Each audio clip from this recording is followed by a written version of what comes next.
Welcome back, everyone, to the Tron podcast of Randomness and Nothing. I'm your host, Rashad Woods. Today, we have a very special guest today, Mr. Nicholas Smith, all about the power of positivity and how to become a giant in life. I love some of the speeches I heard, and he's an author, speaker, and all around really good guy from our beautiful state of Utah. Welcome to the show. Yeah, thank you.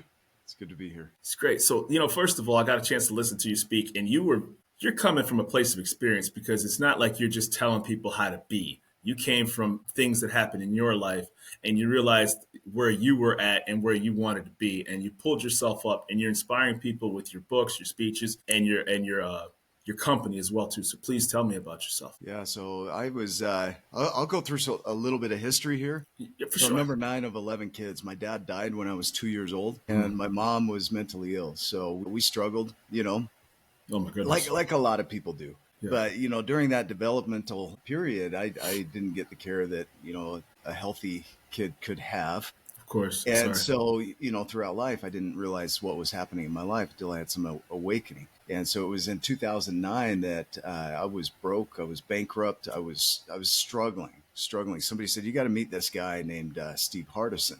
So I reached out to him. He calls me back when I'm in the parking lot of a welfare center getting food for my family. So I just lost my house.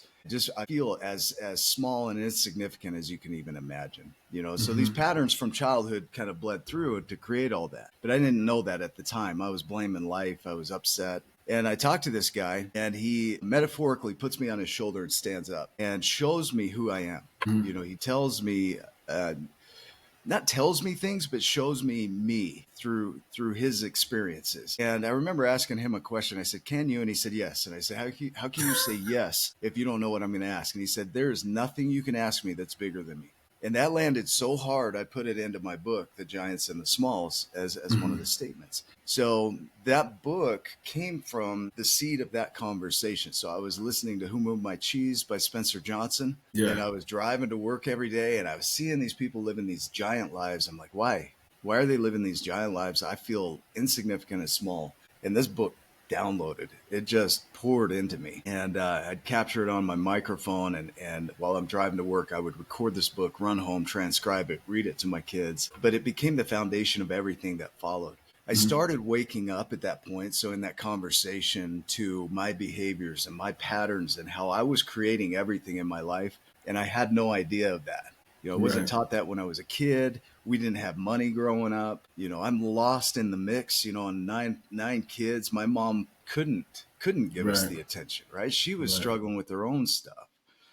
And so I learned that she did the best she could with what she had. But it was up to me at that point to parent myself and to learn all these things. So that's a brief history.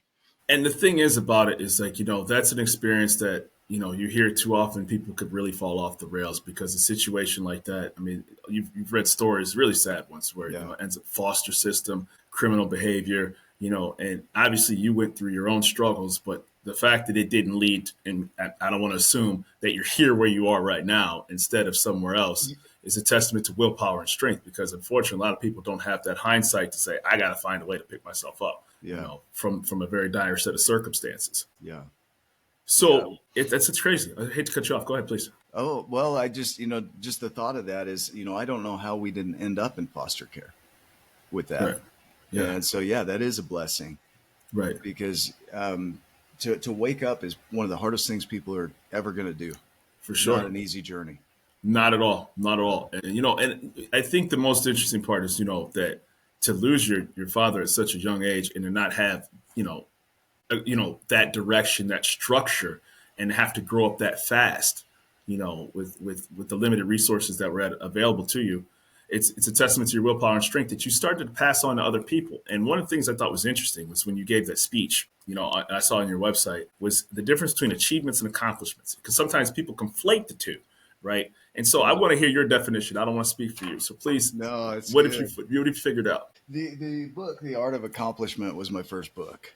And accomplishments are little things you hit along the way. So if you look at the word purpose, right, the word purpose means meaning forward, and pose meaning to pause. And so people get all hung up on their purpose. I don't know what my purpose is. But purposes are made up. They're created. You'll have myriad purposes in life. So accomplishments are all those purposes. Yes. Achievements are the results of those purposes. Achievements are the trophies, like you performed a Yeah. certain way. So that's an achievement. But Right. people get so hung up on the achievement that they start to judge themselves by the achievements, Of not the course. accomplishments, right? 100%. 100%. And so to shift the mindset to creating myriad purposes, as many as you can get, and to accomplish those. My favorite definition of the word perfection is from the Latin perficere. It's the etymology on it.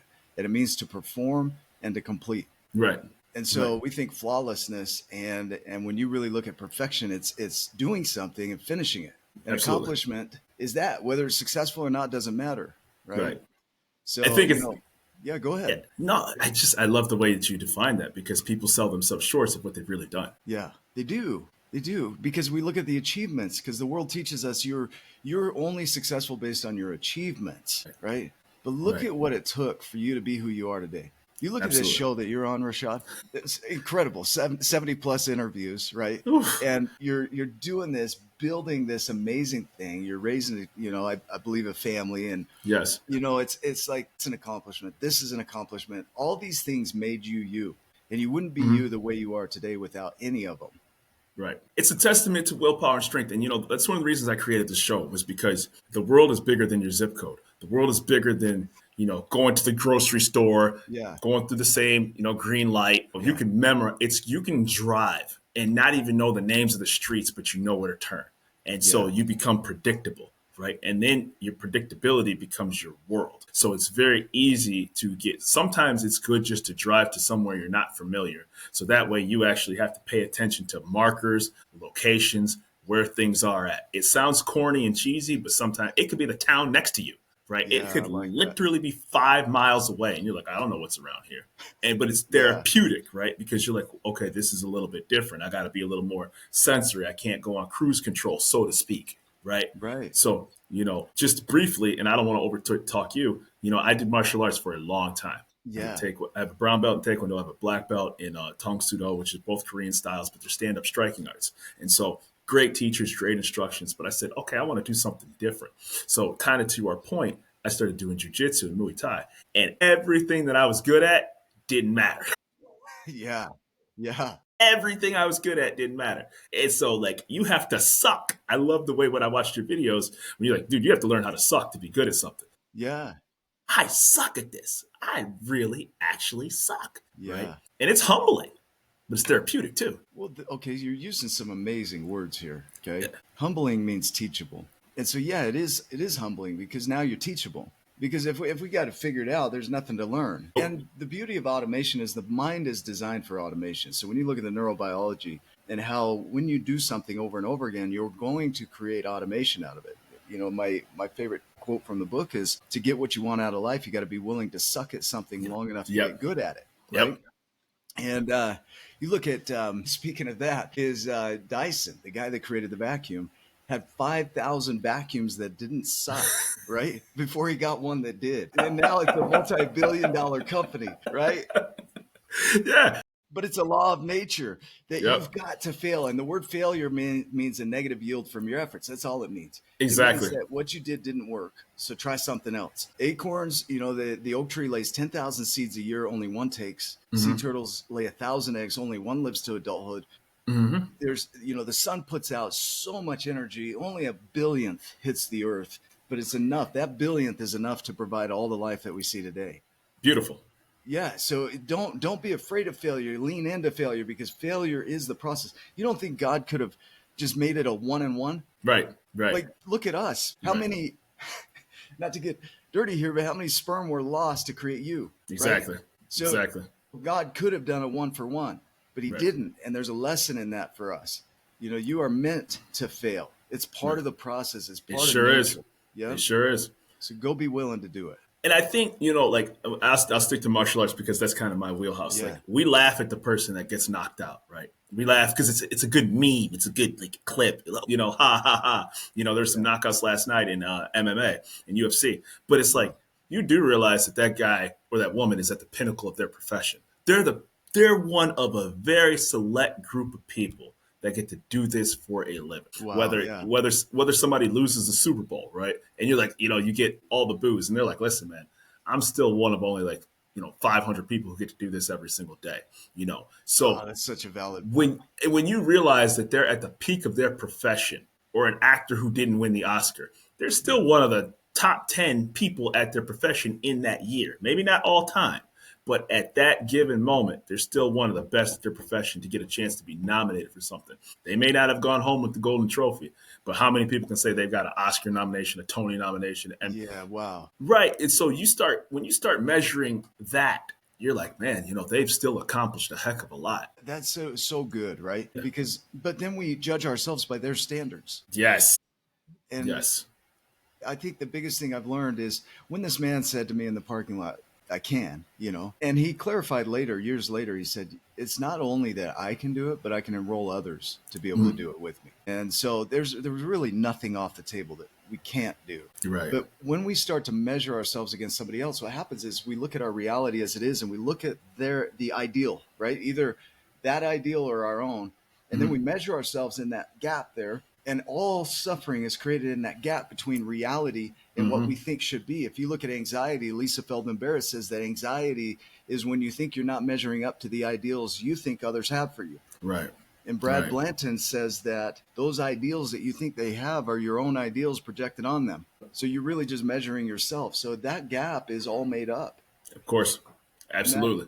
just one more thing on there, and I'd love to hear your thoughts on this is, the word passion means to suffer. The suffering that I'm talking about in this gap is all that judgment that we give ourselves for not measuring up to our ideal. And Right. and you turn that into a passion, Yeah. you don't care about losing or failing or suffering. You're like, I want this. Right. And then what happens is too is unfortunately social media is taking place where they see something like these body influencers, right? And like people got to understand something first of all. Like a lot of these people, and I'm not disrespecting the ones that do it legit. There's a lot of people who are literally juiced to the gills, right? Let's just call it for Yeah. what it is, right? Yeah. Just call it Yeah. for what it is, right? And people only see the image in front of them, and they say, "Well, I don't have that." Well, Yeah. first of all, it starts in the kitchen, right? Yeah. The first way to get in shape is going to start in the kitchen. I'm far from a nutritionist or a bodybuilding expert, but don't measure yourself against that. Measure it to how you fit in your clothes. Measure how you want to make it look Yeah. at the beach. Measure how you want to fit, and lose a certain amount of pounds and weight. And Yeah. a lot of times people, unfortunately, I always look at it like this, and this is how I've kind of gotten to a better mind state. People like will see like a new musical artist and they're like, oh, they're brand new. They're out of left field. It's like, no, that person was performing, at birthday parties and weddings and with 300, 400 people in Yeah. attendance. And they say, hey, man, I was waiting tables, trying to get a break, working, full time.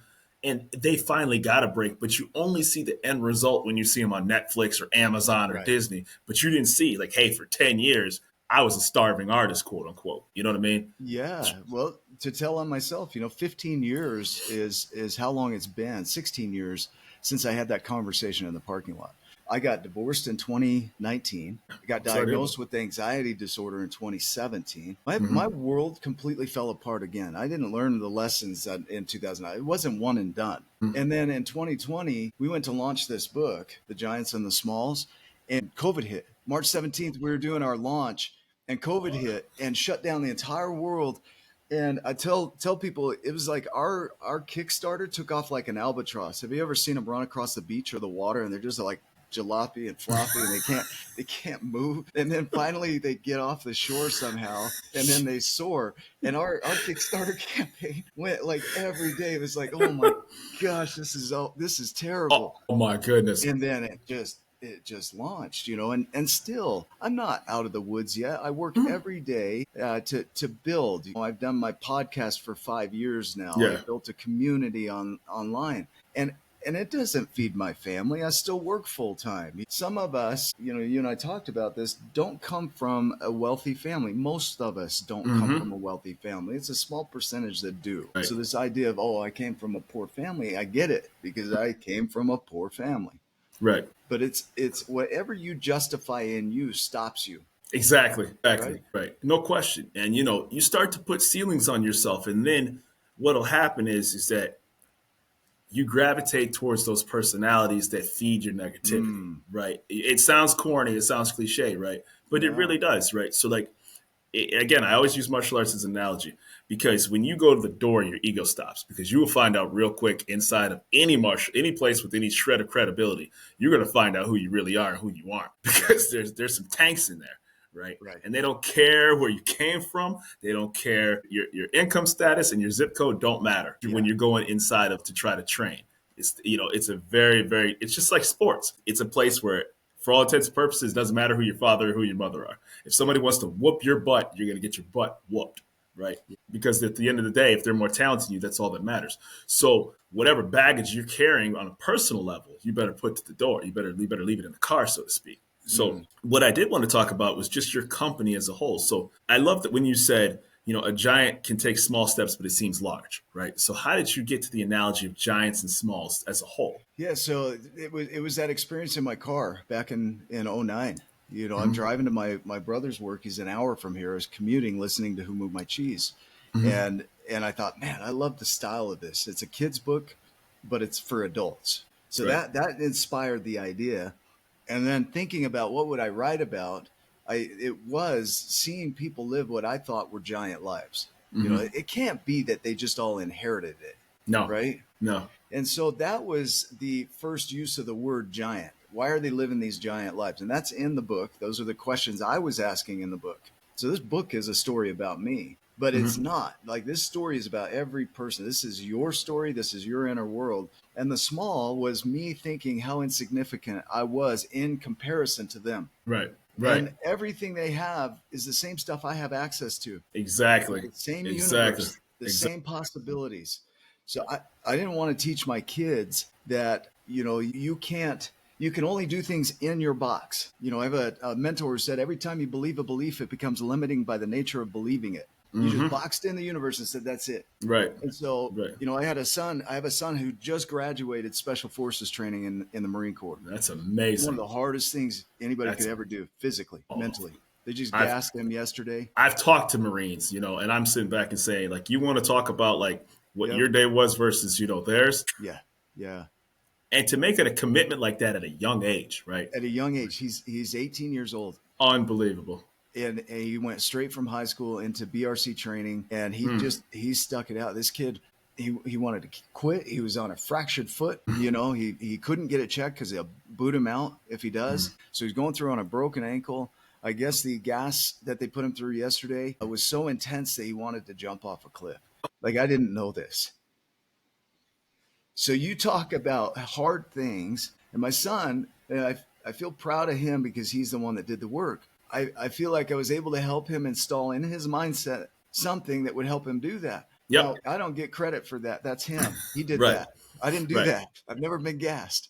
But No. I wanted to teach my kids, you are responsible for your life. You can create anything you can imagine. You have all the resources around you to create that. And that's my entire program is you already are equipped by God with everything you need to create anything you can imagine. The only thing in the way is some old programming and your own judgments. Right. It was like, I obviously making this podcast is nowhere close to serving the country, and credit to him and everyone else that puts their lives on the line for our country. And that's a beautiful thing. I had to get out of my mind, similar to you, that like, oh man, am I going to suck at this? Are people going to judge if I create a podcast? And even if people who I didn't even know, and then it was like, dude, if I suck, so what? Yeah. So who cares, right?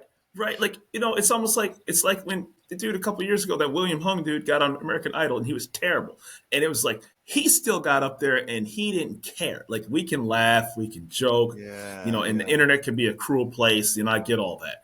But listen, man, if at the end of the day, somebody's like, I'm going to shoot my shot, I'm going to shoot my shot. And I would rather have gotten, people can say it, they'd rather get knocked out in the ring than be in the bleachers and stands, because at least they were in the ring getting knocked out. And you know what I mean? And you'll hear from boxers or professional, they'll say, man, or NFL players, you'll hear it. And they have CTE and they'll be like, would you do that again? They'll be like, I chased my dream. And you're like, wow, like, wow, there was not an inch of regret from a lot of those people, right? Because they got a chance to chase what they wanted to do. And, right or wrong, that's what they did. They didn't put that limitation on themselves. They made up their mind to get up at 6 o'clock on Saturday mornings, 6 o'clock on Sunday mornings, and do the things that people weren't willing to do, to get where they wanted to get. Now, about your book, right? Yes. So, like, Is there some things that are specific? Where can people find it? Yeah. And just a little bit more about that book. Everything is on my12journeys.com. Mm-hmm. So that's where we run our programs. We install a new operating system. And so everything in your world is a shadow of whatever you think you are, whoever Mm-hmm. that is. Right. So we help shift that for people. The book is on there. It's down at the very bottom of the page. Yeah. It's also on Amazon. So if you go to Amazon and search up my name, or Yeah. you just Google it, it'll pop Yep. right up. Nicholas For Townsend sure. Smith. But yeah, I went to Amazon for global distribution because Wonderful. it was hard to just manually ship things. So I went that Oh my way. goodness. Yeah. And I think what happens too. You obviously you can speak on this.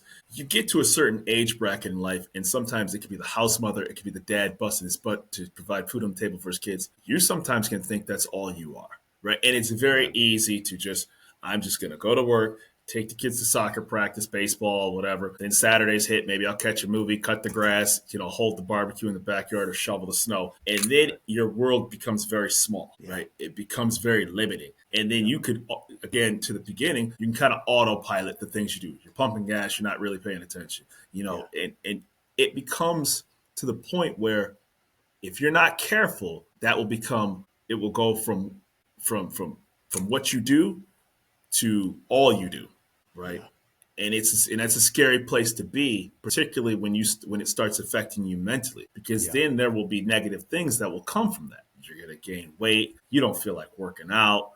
You'll think it can lead to, for lack of a better term, comfortability in your own world, which is fine if that's all you want to do. But when you start measuring your failures, if you think you're a failure because that's all you do, that's when bad things can happen to you. Yeah.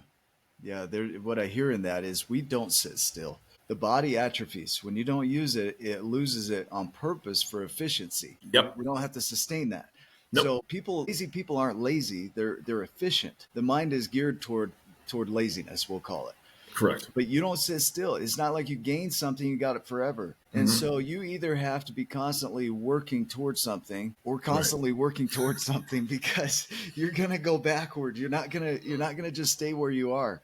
Right. Unfortunately, that's a life principle is what you're not using, you will lose. And it's a beautiful analogy for companies too, right? Because you Yeah. talk about companies that evolved versus companies that didn't evolve, right? Yeah. You look at like a Radio Shack, you look at like a Circuit City, and you realize that they didn't evolve. And the reason why, Apple kept going is because they go from one little, archaic computer, which was ahead of its time at the time, to Right. then, okay, now they're going to home computers. Now they're coming to phones. Now they're coming to tablets. Now they're coming to devices. Now it's television and streaming. So they kept evolving, right? Yeah. So, Yeah. right, you keep evolving, right? And so there's another analogy that I talked to a previous guest. He was actually from Romania. It's Yeah. also knowing your position, so to speak. Like Burger King, McDonald's are globalized fast food joints, right?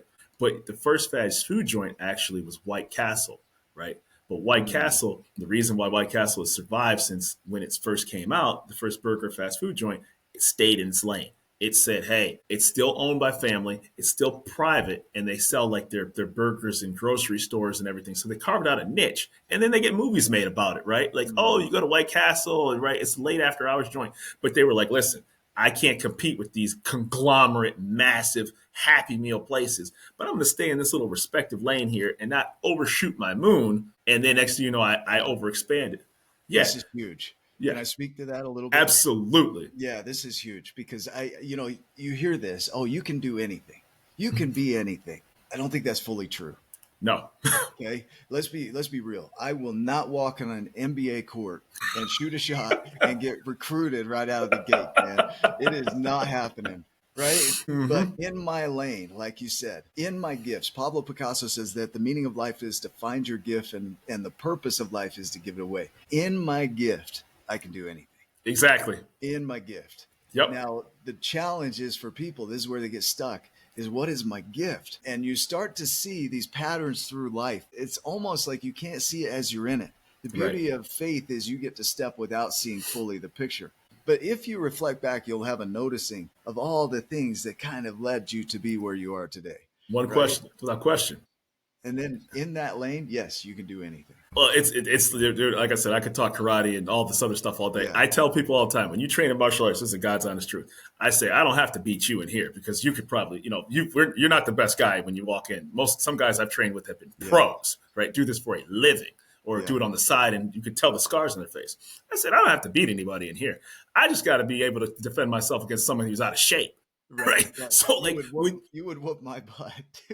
I'm not saying yes or no. I don't Yeah. know what you know. I don't Yeah. want to find out. Like Yeah. every Me martial either. artist, but like when you start coming to that perspective, you're like, man, yeah, I'm getting blown away by this other black belt. Yeah. But it's like I don't got to beat you, man. I just got to be like, if somebody gets out of pocket and I have to defend myself that knows nothing, Yeah. I at least have a get out of jail free card to Yeah. Yeah. get right. Yeah. So when you, to your point, when you measure your skill set in that regard, right, you're like, I'm good. I'm perfectly good. Like Yep. I just have to be regular dad that I can handle myself on a small level Yep. scenario, and life is good. And I love the point where you say you better find out real quick what you can make it at and where you can achieve in your particular skill set and realm, because then you won't chase things that are unreasonable for yourself. But don't deny that you're on the right path, because I couldn't have foreseen this. And if I had foreseen all the things that went into making me who I am today, I would have given up. It would have been so overwhelming that I would have quit. Yeah. And so don't try to see the path. Trust that the path you're taking is going to lead you exactly where you need to be, but step. You Right. have to step. Right. And I look back over the 15 years from 2009 to here, I was in a completely different industry. I had a completely different mindset. I went to one course that opened my mind, and then this series of events started happening. And over 15 years, it was an adaptation and an evolution of being who I am today. And it was a lot of hard work, tears, sweat, crying, defeat, all of that. All of that. It's just like making a podcast. Like people, like when I first started this, I don't think people understand the work you actually have to do.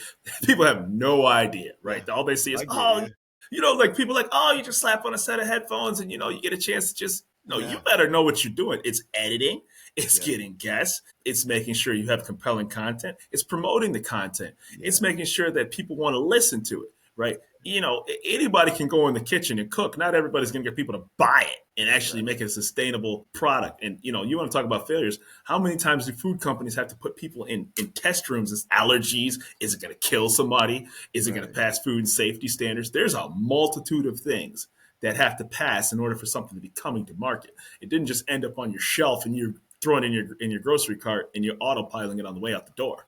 Yeah. And so to your point, I'm sure there's some food scientists right now probably crying home to their husband or wife, like, I'm under pressure from Pillsbury to create the next X, Y, and Z. And I get my butt kicked because everything's sucking when people are in this test room and it's not passing muster. Right. Right. It's just the truth. Yeah. But it's amazing. So I always ask people this, you're so smart and you're so accomplished. Where can people find Nicholas Smith? Yeah. My12journeys.com. So if you go to my12journeys.com, you'll see everything we're up to. And, our podcast is on there. We've done 330 episodes so far. Wonderful. And just a lot of resources there, a great community, the Tribe of Giants. Also on YouTube on Wake Up with Giants TV. That's our podcast. That's awesome. Yeah. Yeah, come check it out. It's for you. Everything we do, it's like a Bryan Adams song. Everything I do it for you. Everything about that movie was great except Kevin Costner's accent. Yeah, right. Right. Woo! You didn't notice it as a kid. The movie, I didn't notice the movie as a kid. And then all of a sudden, I got a little older. I was like, you know what? He did kind of pack it in on that accent halfway through the movie. Yeah, that's funny, dude. It's still a great movie. Go rewatch. Yeah, it's still a great, God bless the soul of, Alan Rickman. Yeah, it's great. And that's a great song, by the way, too. It is a good song. It's a great song. I got to tell you, I love the positive energy you bring out, the people that you're helping. And you came from a, authentic place of perspective, what you went through. So you're not faking the funk when you're telling people that, ultimately chase your dreams and get those negative thoughts out of your head. Yeah, I'm right there with them. I'm right on the bridge with you, right side by side with you. I'm not the guru. I'm the guide that will go first. Exactly. Oh, for sure. For sure. It's almost like, I went across, a suspension bridge in Vancouver. And, I've told, when people saw the pictures, they're like, I would never go across that. And I'm not saying I'm some daredevil. I'm not saying I'm the greatest accomplished dude in the world. But I'm like, that's why I wasn't on the bridge with you, man. Yeah. Because you weren't going to do it. Right. If you're willing to step, I'll step with you. Exactly. I love that. It's been a pleasure, man. That's like I said, I can't thank you enough. Sunnyside, Utah. Thank you, Nicholas Smith. Thank you.